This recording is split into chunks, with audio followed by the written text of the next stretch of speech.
Apa yang sebenarnya terjadi dengan ekonomi China?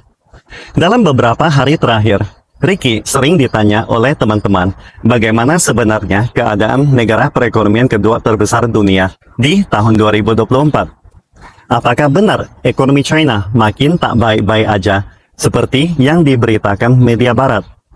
Atau mengapa sosok ternama keuangan global tiba-tiba warning ekonomi China? Atau kinerja industri China yang melambat menyebabkan ekonomi lesu dan sebagainya? Apakah benar demikian?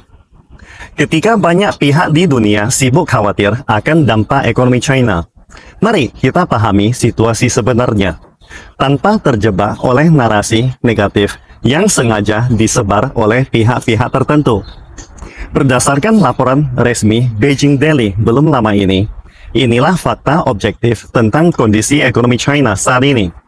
Bukan sekedar opini, tetapi data dan realita. Apakah Anda siap untuk membuka perspektif baru ini? Berikut adalah rangkuman mengenai situasi ekonomi China saat ini menurut Beijing Daily. Pertumbuhan ekonomi stabil. Data dari Biro Statistik Nasional menunjukkan bahwa pada 3 kuartal pertama, PDB tumbuh 4,8% dibandingkan tahun sebelumnya, dengan pertumbuhan kuartal ketiga sebesar 4,6%. Secara keseluruhan, perekonomian menunjukkan stabilitas, dengan sebagian besar indikator di bulan September mengalami perbaikan marginal, menunjukkan tren pemulihan yang sangat positif. Tahukah Anda bahwa sejak Oktober, perekonomian China secara keseluruhan menunjukkan tren pemulihan yang baik, dengan faktor-faktor positif terus meningkat. Misalnya, pasar konsumsi terus pulih, sektor jasa tumbuh stabil, dan industri teknologi tinggi seperti AI, chip semikonduktor maupun luar angkasa berkembang dengan baik. Struktur industri terus melakukan penyesuaian, dengan industri baru high-tech berkembang pesat. Strategi pembangunan berbasis inovasi diterapkan secara mendalam, dengan integrasi antara ekonomi real dan ekonomi digital, serta manufaktur maju dan layanan modern yang saling mendukung, menciptakan titik pertumbuhan baru dan mempercepat transisi dari tenaga lama ke tenaga baru. Seperti diketahui, China memiliki keunggulan pasar besar yang sangat jelas, dengan 1,4 miliar permintaan pasar yang masih sangat besar untuk dilepaskan. Misalnya, ada potensi besar dalam peningkatan tingkat urbanisasi, yang setiap peningkatan 1% dapat menarik investasi tambahan senilai triliunan yuan dan permintaan konsumsi lebih dari 200 miliar yuan. Selain itu, sektor seperti efisiensi energi dan pengurangan emisi karbon juga memiliki permintaan investasi yang sangat besar. Sementara sektor konsumsi baru seperti digitalisasi, ekonomi hijau, dan layanan seperti perawatan lansia dan pendidikan anak tetap tumbuh pesat di negeri Panda.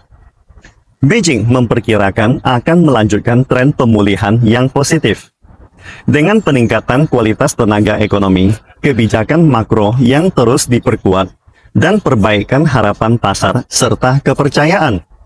Perekonomian China diharapkan dapat melanjutkan tren stabil dan positif, mencapai target pertumbuhan tahunan yang diharapkan. Langkah-langkah reformasi besar yang disorot dalam pleno ketiga Kongres Partai ke-20 akan mempercepat implementasinya, membangkitkan dinamika dan semangat inovasi di seluruh masyarakat, serta strategi inovasi yang terus dilaksanakan akan menciptakan lebih banyak titik pertumbuhan baru. Selain itu, China memiliki ruang kebijakan yang cukup dan cadangan kebijakan yang sangat kaya, yang dapat memberikan dukungan yang kuat untuk perkembangan ekonomi yang stabil dan sehat di masa mendatang. Tantangan dan peluang. Secara internasional, perlambatan ekonomi global dan meningkatnya proteksionisme perdagangan AS dapat membawa tekanan eksternal tertentu. Namun, China juga aktif mendorong pembangunan Belt and Road, memperkuat kerjasama perdagangan dengan negara-negara Global South, dan memperluas pasar internasional. Di dalam negeri, Masalah seperti penuaan populasi dan keterbatasan sumber daya serta lingkungan perlu diatasi. Tetapi transformasi digital dan perkembangan hijau membawa peluang baru, seperti perkembangan pesat ekonomi digital yang memberikan dorongan baru bagi pertumbuhan ekonomi. Kebangkitan industri hijau berkontribusi pada pembangunan yang berkelanjutan. Kedepannya, ekonomi China akan lebih fokus pada kualitas dan efisiensi, mempercepat peningkatan industri, meningkatkan kemampuan inovasi mandiri, memperkuat perlindungan hak kekayaan intelektual, dan mendorong perekonomian menuju tingkat dan kualitas yang lebih tinggi, seperti kebijakan Made by China 2035, yang diprediksi akan menyalip AS sebagai pemimpin global. Dalam mencapai pertumbuhan ekonomi, perhatian juga akan lebih besar pada perlindungan lingkungan dan perbaikan kesejahteraan sosial, mendorong perkembangan yang seimbang antara ekonomi, masyarakat, dan lingkungan. Secara keseluruhan, ekonomi China memiliki ketahanan yang sangat kuat dan prospek perkembangan yang cukup luas, yang akan terus menghadapi tantangan sambil menangkap peluang untuk mencapai perkembangan yang sehat dan stabil. Namun, tren ekonomi dipengaruhi oleh berbagai faktor dan masih ada ketidakpastian yang perlu dipantau dan diteliti lebih lanjut. Perlu dicatat, ekonomi China memang mengalami proses guncangan pemulihan pasca pandemi, dengan dinamika pemulihan yang berfluktuasi. Berbeda dengan siklus ekonomi sebelumnya, pemulihan ekonomi China sedang melalui 3 tahap berbeda dan menyelesaikan transisi antar tahap. Pertama adalah tahap pemulihan aliran, kedua, tahap pemulihan neraca, dan ketiga, tahap pertumbuhan ekonomi yang normal. Saat ini, tahap pertama pemulihan telah selesai, sedangkan pemulihan neraca masih berlangsung dan masih ada jarak menuju tahap pertumbuhan ekonomi yang normal. Dalam proses pemulihan neraca, ekonomi China tahun ini menunjukkan beberapa karakteristik sebagai berikut. Pertama, dari sisi ritme dan daya ekonomi. Pertumbuhan ekonomi triwulan pertama hingga ketiga menurun secara bertahap. Sejak triwulan kedua, indikator ekonomi utama melemah secara marginal, di mana kontribusi pertumbuhan konsumsi akhir menurun tajam, menjadi penyebab utama pelemahan tersebut. Kontribusi pertumbuhan konsumsi akhir pada triwulan pertama hingga ketiga turun dari 60,5% pada paruh pertama tahun ini menjadi 49,9%. Penurunan yang cukup signifikan. Kontribusi ekspor barang dan jasa neto terhadap pertumbuhan ekonomi naik sekitar 10 poin persentase menjadi 23,8%. Dengan permintaan eksternal yang sangat kuat, memberikan tambahan terhadap permintaan domestik yang lebih lesu. Namun, dengan laju pertumbuhan nominal yang lebih rendah dari laju pertumbuhan real, sensasi suhu untuk pelaku ekonomi relatif lebih dingin. Meskipun begitu, setelah serangkaian kebijakan penambah output, pada bulan September ada perubahan positif dalam indikator ekonomi utama. Kedua, dari sisi produksi ekonomi, industri manufaktur teknologi tinggi dan sektor layanan maju memberikan dukungan yang sangat kuat.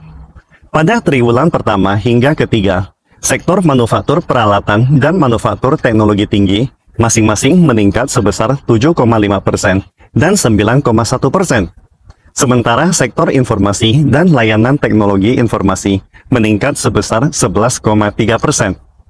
Akan tetapi, ketidakseimbangan pasokan dan permintaan belum sepenuhnya teratasi, dan tekanan dari permintaan konsumsi yang lemah terus menyebar ke sisi produksi.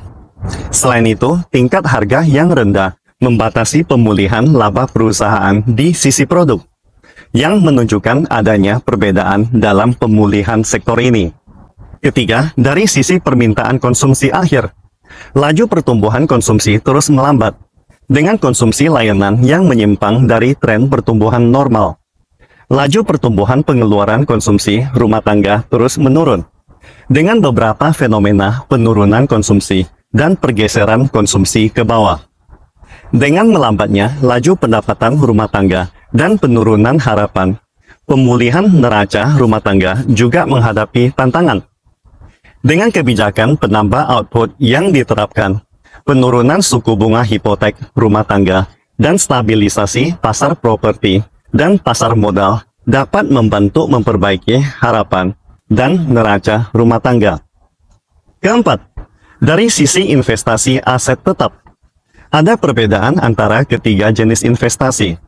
Investasi properti terus menyusut dan membebani investasi aset tetap. Dengan adanya kebijakan dua jenis baru, serta pemulihan ekspor, investasi manufaktur mengalami pertumbuhan yang tinggi.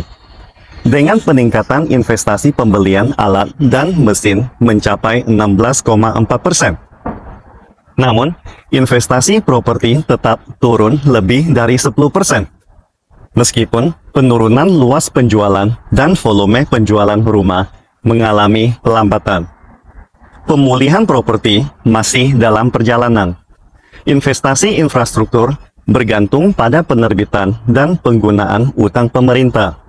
Peningkatan kebijakan dua berat diharapkan dapat meningkatkan investasi aset tetap. Kelima, dari sisi permintaan eksternal, ekspor yang kuat memberikan sedikit tambahan untuk permintaan domestik yang cukup lemah. Dengan meningkatnya permintaan manufaktur global dan faktor bersaing ketat dalam ekspor China pada triwulan pertama hingga ketiga meningkat 4,3% dibandingkan tahun lalu, mencapai nilai 2,6 triliun dolar, yang merupakan nilai tertinggi kedua dalam sejarah, hanya setelah tahun 2022.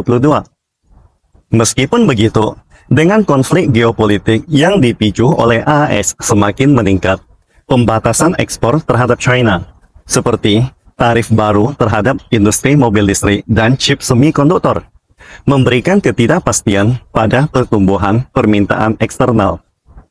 Keenam, dari sisi harga dan keuangan, di tengah produksi yang kuat dan permintaan domestik yang lemah, terdapat beberapa tanda-tanda deflasi.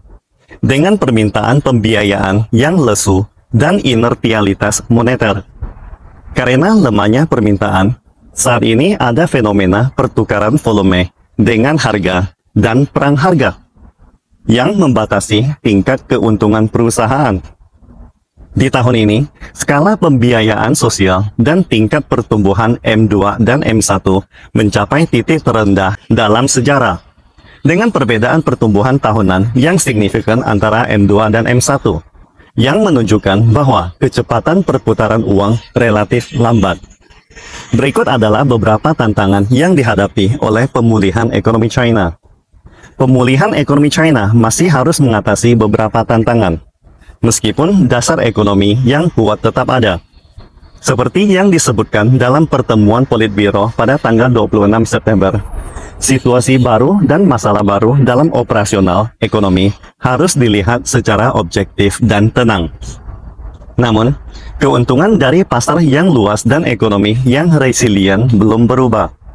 Dengan serangkaian kebijakan penambah output, proses pemulihan neraca diperkirakan akan dipercepat. Sementara, tantangan eksternal dan risiko sektor kunci menjadi penghambat terbesar pemulihan ekonomi China.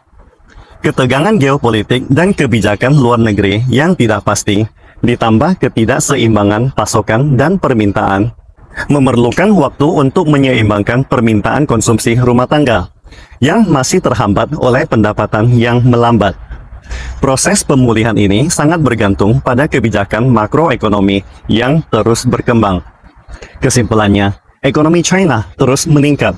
Dengan berbagai tantangan seperti konflik Rusia-Ukraina, Israel-Palestina, dan sebagainya.